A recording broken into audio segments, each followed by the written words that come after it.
Hello, I'm Judith Sedgeman.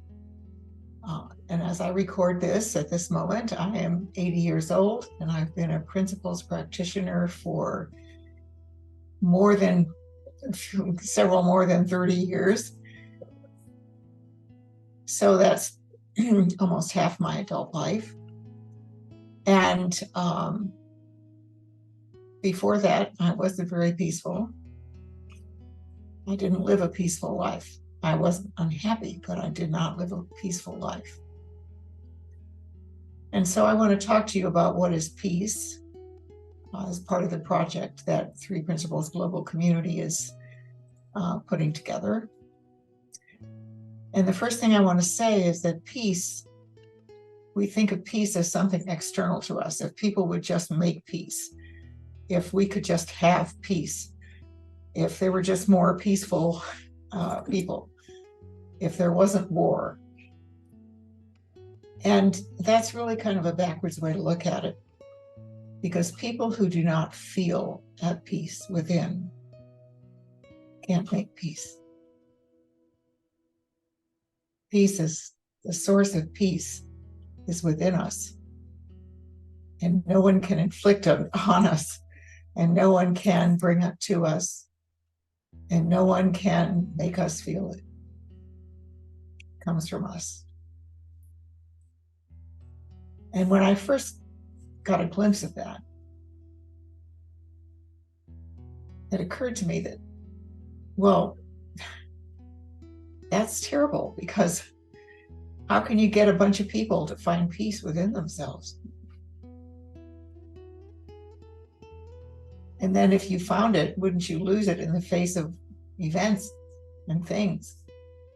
So that's a natural question.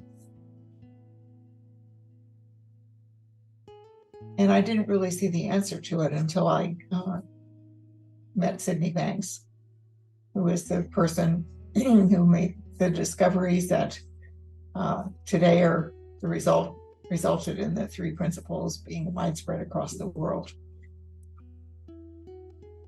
So what is peace? Peace is a mind at rest.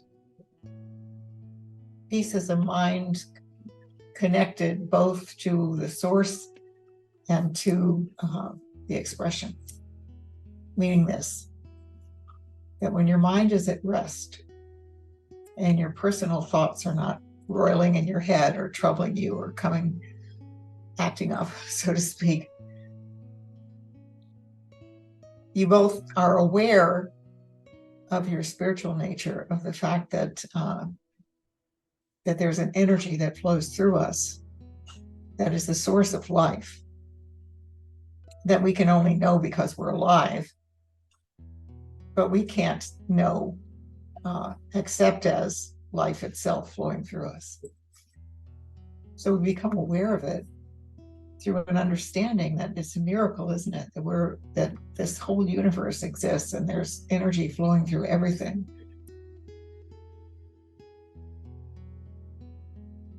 And that energy is neutral.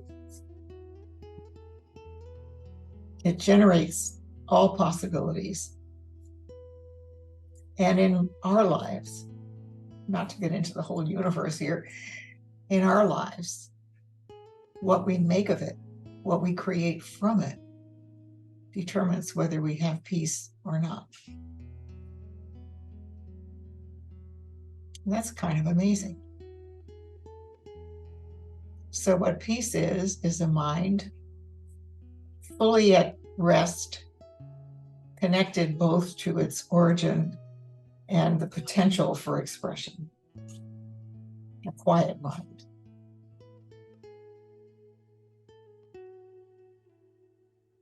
It's also our true nature. So when you're not caught up in your personal thinking, we default to peace within. And in that state of mind, we can imagine and we can envision and we can intuit new things, answers, solutions, opportunities, a world at peace, including ourselves and the people around us.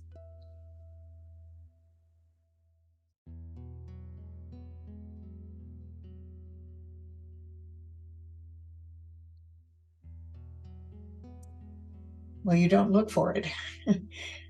The most beautiful thing about understanding the three principles at work is that you don't have to do anything to be a happy, peaceful human being. It's what we are when we're not caught up in our thoughts, when we understand how thought works, when we can heed the warning signs that we're getting caught up and step back from it. Peace, we fall into peace. We don't create peace. We don't find peace out there somewhere. We fall into it naturally with deeper and deeper understanding of the nature of our spiritual life and the nature of life itself. So where we find it is within ourselves. And if you want to observe us falling into peace, look at babies, because they come in with what my colleague George Pransky always calls the starter kit. When they're not upset about something, they're at peace. There's nothing more thrilling than watching a little baby just look around and just be filled with wonder and joy at what they see in life, and with love and with giggles and happiness. That bubbles up naturally. You don't have to teach a baby to laugh. So you don't have to worry about it. We just look in that direction and we look to understand, and we find it.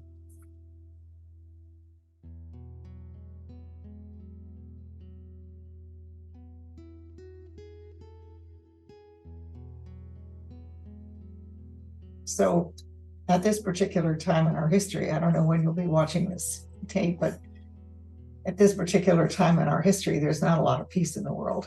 And one of the questions people always have is, how can you stay at peace in all this turmoil, in difficult times, either in your personal life or just in the world?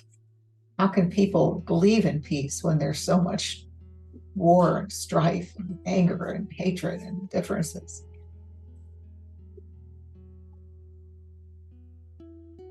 How do you stay peaceful when everything around you is a mess? Well, I've learned over the years that falling into the habits of the mess never produces anything new. And truthfully, how most of us find peace in the midst of chaos is that we know deep down that the answers that we're looking for don't exist in the world right now. We haven't thought of them yet. No one's thought of them yet, or we wouldn't have this problem. And the only way to find answers is from the depths and the stillness of your own mind. That's where wisdom lives. We're in touch with our own wisdom when our minds are quiet. And so in difficult times, it becomes even more critical to us as human beings to look there, to say, okay, I've got to just quiet down. I've got to look deeper. I've got to see beyond all this stuff that's going on. And amazingly, in our personal lives, that's when we see solutions. Sometimes surprising us. Sometimes we think of something that, oh my gosh, I've never thought of that before. That's perfect. Or we find understanding. We look at a person who's suffering and who's in anguish mentally.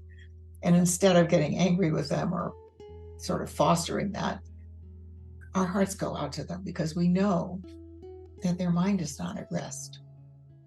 That in the state of mind they're in, they can't see better than they see.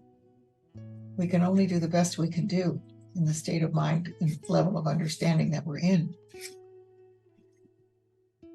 So how we access peace in difficult times is to be cognizant of the fact that that's where the answers are.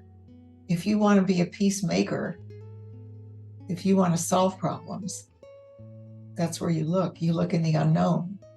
And the unknown is always available to us. What we don't know yet is always available to us when our minds are quiet And we're just reflecting. We're allowing new thoughts to come bubble up. And, over time, we call that living from wisdom rather than living from trying to figure everything out. Wisdom is a wonderful thing because when a wise thought occurs to you that's helpful to you or helpful to the world or whatever, you know it. And how do you know it? It comes with a beautiful feeling of, oh, okay, I see.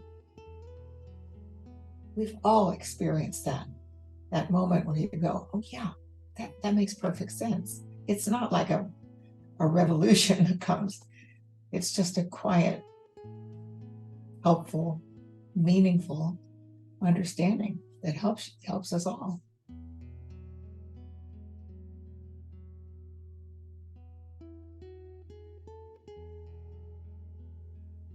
And why that's important is because the more strife that we face, the more difficulties we face, the more problems we have to solve, the more of a mess we've made that we need to clean up, so to speak. The more we get frantic looking at our life thinking, oh my God, or looking at the world and thinking, how are we ever going to fix this? The more we all need to look at peace, to look towards peace, to find peace within, because that's where all the answers are. Over the course of history, there have been a lot of forced peace moments, times when bitter enemies, for their own self-interest, something for each of them, sign treaties, but they don't feel any compassion for each other. They haven't resolved their differences. They just agree, okay, we'll divide things this way, or we'll put an end to this particular conflict because it's in neither of our best interest to keep going. And those things always lead to further unrest and further difficulty. There's never been a false peace that's led to lasting change. There's usually some other difficulty that arises from it because it wasn't genuine. Genuine solutions come from wisdom shared, in which people quiet down and look at each other and see a human being doing the best they can with the understanding that they have, and recognize that we're all the same that way. We're all the same that way. No one's special.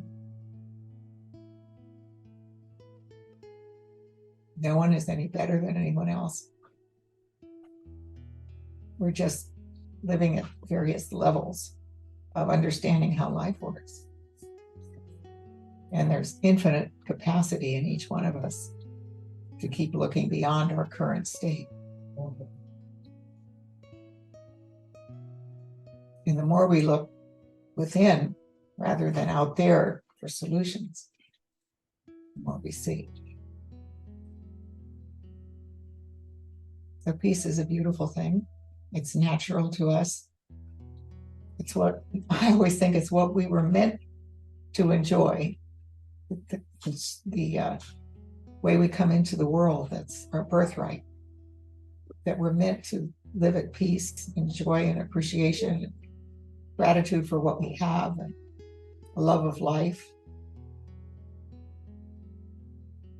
And then we also have the ability to think our way away from it. But it never goes anywhere. It's like peace is home base and we're out there in the field somewhere, but home base hasn't changed. It's still there. We can go back that way. And it's one soul at a time. But if we really want to live at peace, the place to start is within ourselves.